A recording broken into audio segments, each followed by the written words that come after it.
दिल्ली सल्तनत में बहुत सारे वंश हैं, एक वंश नहीं है, क्योंकि हमने मुस्लिमों का आक्रमण सुना, देखा अभी पीछे वीडियो में, है ना। बहुत सारे मुस्लिम शासकों ने आक्रमण किया, बहुत सारे चले भी गए, रुका कोई नहीं। एक था मोहम्मद गौरी, जिसका था एक गुलाम, जिसका नाम था कुतुबुद्दीन ऐबक। वो वापस में चला आया भारत, और उसके पास कोई घर नहीं था, इसलिए उसने भारत को ही अपना घर बना लिया, और वो यहाँ पे शासन करने लगा। और ऐसे भारत में मुस्लिम शासकों का वंश स्थापित हो गया यहाँ पे। और अब यहाँ पे आगे, यहाँ से आगे देखोगे जब भारत का इतिहास, तो यहाँ पे तुमको क्या मिलेंगे, आगे बहुत सारे मुस्लिम वंश मिलेंगे, है ना। ऐसे में जितने भी मुस्लिम वंश हैं दिल्ली पर शासन करने वाले, उन सबको मिला करके क्या कह दिया गया, एक दिल्ली सल्तनत कह दी गई। क्या कह दिया गया, दिल्ली सल्तनत कह दी गई। अब ये सारे वंश एक में कंबाइन कर लोगे तो जितना टाइम पीरियड इनका रहेगा, उतना एक ही मात्र एक ऐसा मुस्लिम वंश है जो अकेले उतने साल तक शासन करेगा, तो उसको इस दिल्ली सल्तनत से बाहर कर दिया गया, है ना। तो दो कैटेगरी बना दी गई। जो मुस्लिम शासक है क्या हो जाएंगे, मुस्लिम शासक है, इसमें दो बनेंगे, क्या बनेंगे, दो कैटेगरी बनेंगे। इतिहासकारों ने दो कैटेगरी में इसको डिवाइड कर दिया। एक में क्या होगा, जिसे कह दिया दिल्ली सल्तनत, क्या कह दिया, दिल्ली सल्तनत, है ना। और जितना टाइम पीरियड ये लगाएगा उससे लगभग उतना ही टाइम इधर भी लगा देगा। दूसरा है जिसे कहते हैं मुगल। मुगल काफी लंबे समय तक चला। मुगल का नाम तुम लोगों ने सुना होगा, है ना, बाबर सुना होगा, हुमायूं, अकबर, जहांगीर, शाहजहां, सब तुमने सुना होगा, है ना। तो ये वाला वंश बहुत चला। हालांकि ये अकेले एक वंश है और इसमें बहुत सारे वंश हैं, ये अकेले नहीं है, ये अकेला एक वंश है, इसमें बहुत सारे वंश हैं। लेकिन ये सारे वंश जो हैं छोटे छोटे समय के लिए हैं, इसलिए इनको सबको कंबाइन करके एक ग्रुप बना दिया गया और ये अकेला एक ग्रुप अलग रहा। सिंपल सी बात है, कोई बहुत ज़्यादा तो इसमें रॉकेट साइंस है नहीं। इसमें कौन कौन से वंश हैं ये हमको देखना है। इसके लिए सिंपल सी एक ट्रिक है, बताओ, वो बता दें, तो बता दें। देखो, दिल्ली सल्तनत के वंशों को याद करने के लिए एक ट्रिक है।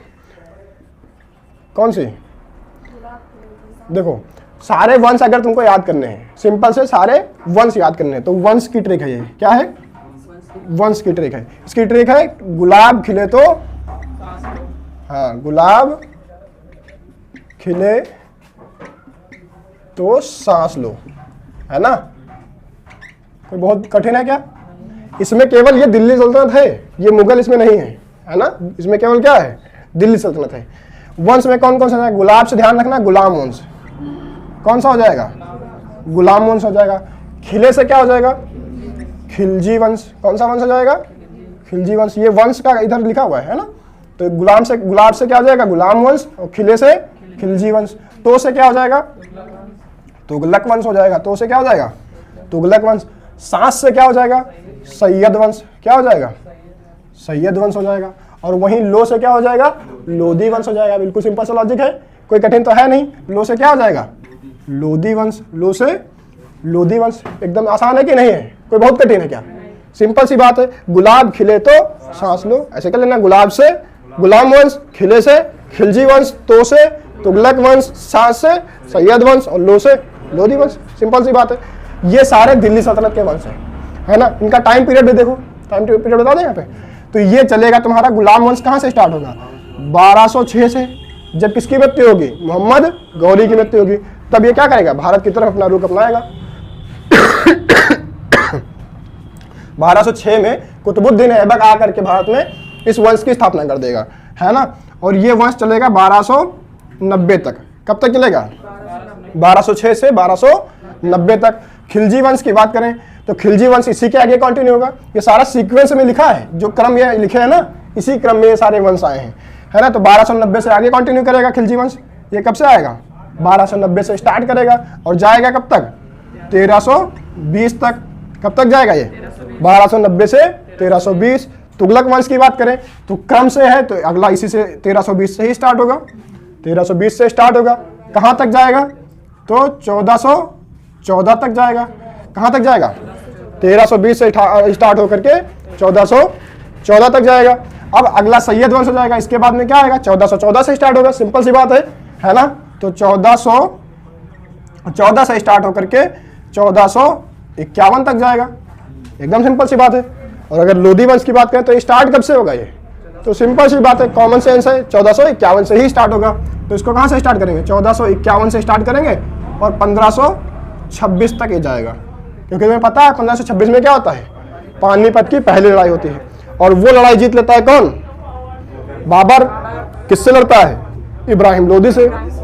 इब्राहिम लोदी इसी लोदी वंश का अंतिम शासक होता है।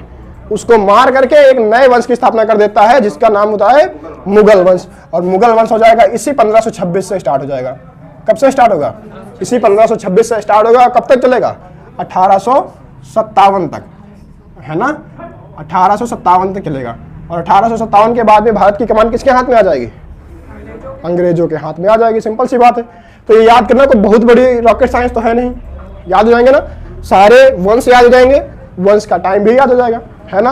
अब अगर हम लोग इनके संस्थापक भी याद कर ले तो कितना अच्छा रहेगा। एक ही बार में सिंपल से सारे संस्थापक याद हो जाएंगे। एक ट्रिक है छोटी सी, ठीक है? ट्रिक लिख दें? कोई बता सकता है ट्रिक क्या है? सिंपल सी ट्रिक है, ऐबक जल गया खिचड़ी बना के। क्या है ट्रिक? ऐबक जल गया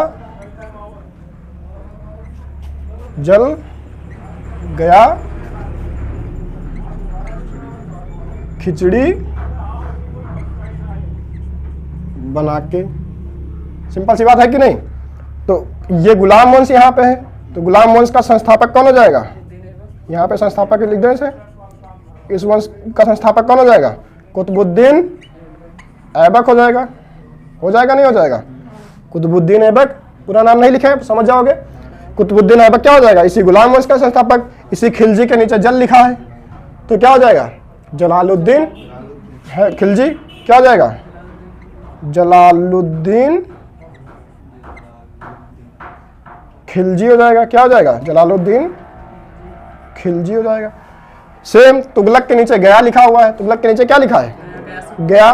तो गया से क्या हो जाएगा? गयासुद्दीन तुगलक हो जाएगा। ये किसका संस्थापक हो जाएगा? ये तुगलक वंश का संस्थापक हो जाएगा। गयासुद्दीन तुगलक क्या हो जाएगा? तुगलक वंश का संस्थापक हो जाएगा। सिंपल सी बात है। सैयद वंश में नीचे लिखा है खिचड़ी। खिचड़ी से क्या याद रखोगे? खिचड़ी से बीरबल याद आएंगे, है ना? बीरबल की खिचड़ी, है ना? लेकिन बीरबल नहीं याद आएंगे। यहाँ पे क्या करोगे? यहाँ पे हो जाएगा खिजर खां। क्या हो जाएगा? कोई लोग बीरबल को मत याद कर लेना कि बीरबल की खिचड़ी पक रही है, ऐसा कुछ नहीं है ना। पहले वाले अक्षर से मिलाना है। खिचड़ी से खिज्र खां, खी से ठी, इधर, है ना? खिचड़ी से खिज्र खां। तो खिज्र खां क्या है? सैयद वंश का संस्थापक है ना? अब देखो लोदी वंश। लोदी के नीचे लिखा है बनाके। बनाके का पहला अक्षर है बा, तो बा से क्या हो जाएगा? बहलोल लोदी। क्या हो जाएगा? कोई लोग बकलोल मत कहना इसको, ठीक है? क्या हो जाएगा? बहलोल लोदी। ध्यान रखना, बकलोल नहीं है, क्या है? बहलोल लोदी है, ठीक है? ध्यान रखना, सिंपल सी बात है ना। कोई बहुत बड़ी ट्रिक है इसमें क्या? नहीं। मुस्लिम शासक स्टार्ट हुए भारत में, क्या हुए हैं? मुस्लिम शासक स्टार्ट हुए हैं भारत में, आए तो उन्होंने अपने वंश स्टार्ट कर दिए भारत में। सबसे पहला वंश स्टार्ट हुआ है गुलाम वंश, है ना? उसके लिए हमने ट्रिक देख लिया। दिल्ली सल्तनत अलग है, मुगल वंश अलग कर दिया हमने, क्योंकि इसका टाइम पीरियड अच्छा खासा लगभग 430 सालों तक ये रहा। तो छोटा बड़ा टाइम पीरियड नहीं होता है, बहुत लंबा होता है ना? दिल्ली सल्तनत पूरा मिलाकर देखोगे तब भी उतना नहीं पहुंच रहा है ना?